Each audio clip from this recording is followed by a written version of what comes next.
चकदरा में जरगे की कोशिशों से 2 साल पुरानी दुश्मनी दोस्ती में बदल गई।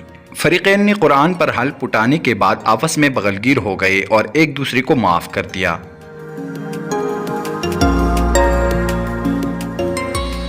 शमोज़े स्वाद के रिहायशी शाही नवाब और चकदरा रामोड़ा के अब्दुल्ला के खानदानों के माबेन 2 साल से दुश्मनी चली आ रही थी। ज़बानी तकरार के नतीजे में दोनों फरीकैन से 4 अफराद कत्ल हो चुके हैं। ताहम जरगे की कोशिशों से दोनों फरीकैन के माबेन संगीन दुश्मनी दोस्ती में बदल गई।